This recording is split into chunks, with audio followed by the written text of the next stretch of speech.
Day 6. Holy crap, we've reached the halfway point. The winner for the mystery gem box that is coming in the mail to me in the next week is going to be down below. Now you're like, Robbie, what do you have for us for today? Well, we have $50 more in Troll and Toad credit that I get to give to one of you as we continue the 12 days of deck profiles and excitement on the channel. So you guys are like, well, what do I gotta do, Robbie? All you gotta do is make sure you're subscribed to the channel, make sure you like this video, make sure you comment down below to make sure, as always, that you are subscribed so you guys don't miss out on more awesome stuff. If there's any suggestions on deck profiles you guys would like to see, always feel free to leave them down below. I can't guarantee that we'll get the chance to cover a lot of them, but it actually opens up doors for stuff outside of the 12 days if we can't get to them in time. Also, it lets me, look and see what the rest of the community is cooking up. Now, let's take on into this, shall we?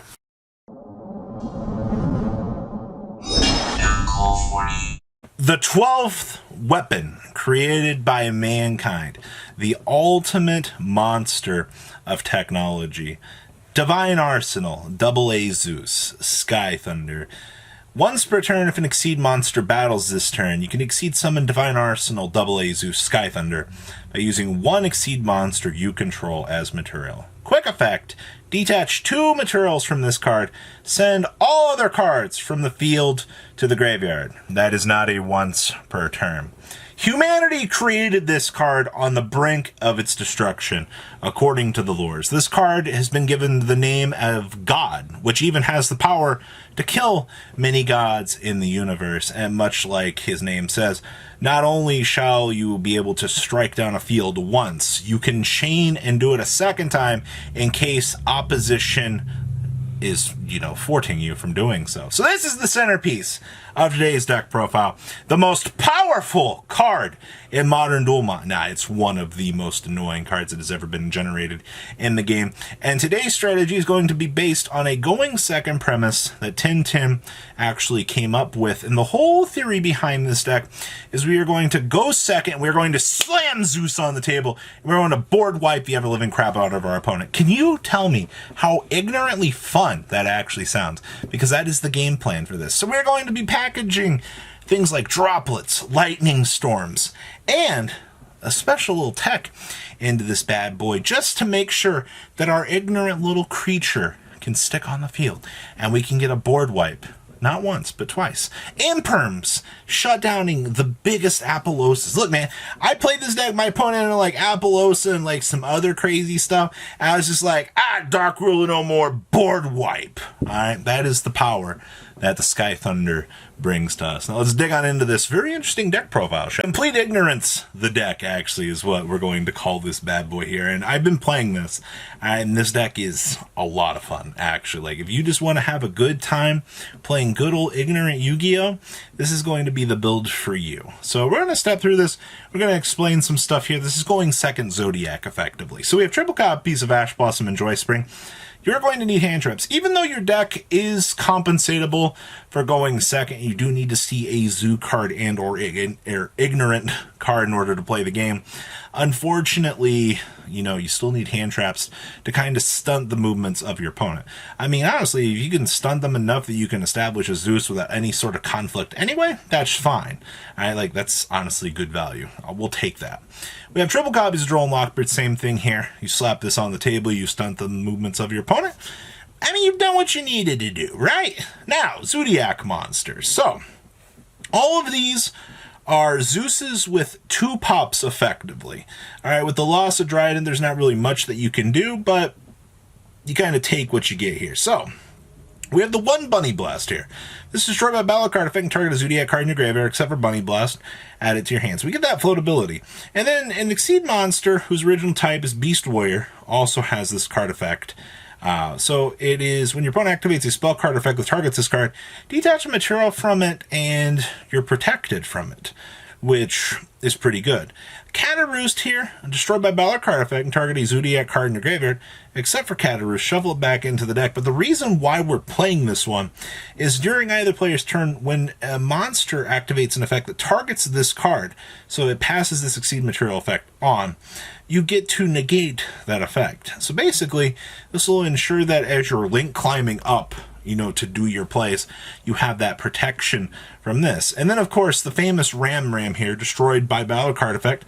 Target a Zodiac monster in your graveyard, except for Ram, and, of course, special summon it. It's literally the whole value behind this card. And then, of course, if it is a Exceed Material, and your opponent activates a trap card that targets the Exceed monster, detach a material from this card to negate that effect. So if they try to, activate Imperm, targeting your guy that can attack directly, I've seen it happen, and you have Ram as material, well, negates these. Easy peasy. All right, now Throwblade here. No more special summon, discard a Zodiac card, draw a card, and then it passes the Exceed Material effect onto the big Exceed that you get trample effectively. Value to me. And then, of course, we have the triple Whiptail here. Quick effect, you can beam it on from the field or hand onto your Exceed monster.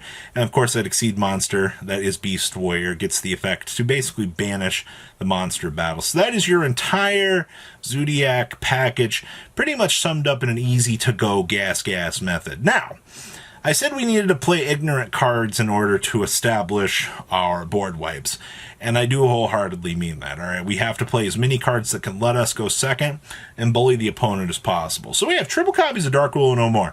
Who doesn't love the fact that you can just slam this card on the table, blink your opponent's entire field, and then normal summon Zodiac monster, make board wipe?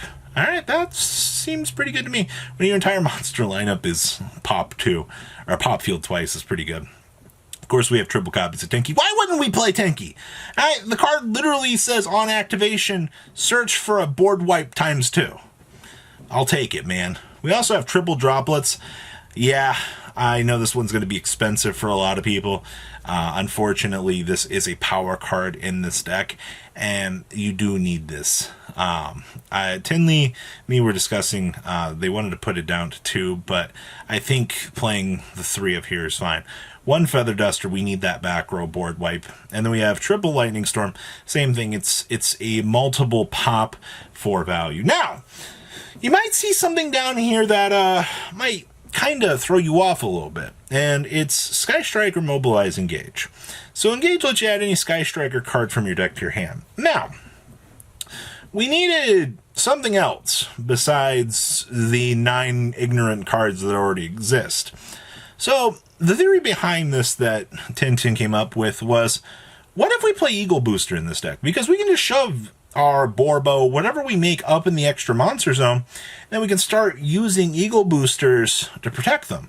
Eagle Booster says if you have no cards in your main monster zone, target one face of monster on the field, that target is unaffected by card effects this turn except its own. If you have 3 or more spells in the graveyard, it can't be destroyed by battle this turn, but you basically get the chance to become completely unaffected in this scenario. So, Borbo attack directly? Sure. You make Zeus. Your opponent tries to negate it.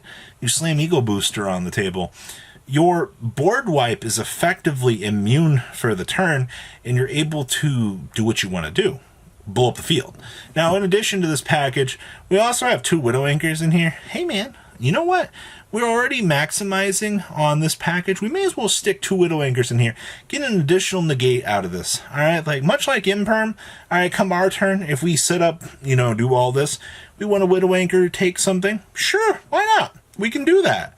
All right, unfortunately, we don't have the capacity to link out for it, but cool thing is, if we summon a level 4 and then, we jack a level 4 or something, we can make Chakanine the hard way and start climbing up. So yeah, this is actually a sub-protection engine to ensure that the deck can operate. All right. We have 1 Barrage and then triple copies of Infinite Permanence here. Down in the extra deck, We have triple copies of Tiger Mortar, 2 copies of Hammer Bong, triple copies of Chalconine, triple copies of Borbo, 1 copy of the Vespinato, and triple copies of Zeus. I know a few people are going to look at us and go, shouldn't you want to consider playing more than 1 Vespinato? The situations that Vespinato come up are just if we're going first. Like, a lot of the times you just kind of Vespinato pass. But in a deck like this, unfortunately, you balls to the walling going second while your opponent attempts to fully combo you. Side deck here is to kind of counteract the meta. We have triple Psycho Reader, triple copies of DD Crow, triple copies of Nibiru, 2 copies of Cosmic Cyclone, 1 Imperial Order, the 1 Red Reboot, and the 2 copies of the Solemn Judgment, wrapping up a very, very interesting take on Zodiac on the premise of making this an actually fully compatible going second deck. So I'd like to thank Tintin for sharing this, everybody that also has sent over anything. If you guys have any sauce that you want to share for the 12 days of Christmas, MCole40 on Twitter, MCole40 on Facebook, hell, MCole40 on Instagram, alright? You can find me everywhere. Alright, do I use Instagram? Not really. I'm kind of ignorant to it. But you know what?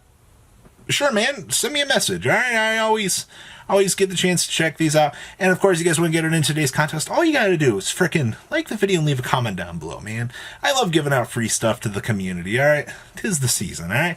I'll see your beautiful faces back here later on the day with some more cool, awesome content. Have a good rest of your day, guys. Peace out. Thank you, patrons, for making the ride never truly end. Without you guys' support, well, I would probably be doing Truffle Shuffle videos for a living. Guys, please check out MCole40 for all of your Cardfight Vanguard content brought to you by MCole40. And if you are looking to pick up singles, check out mcolegames.com for your trading card game needs. Thanks for watching, everybody.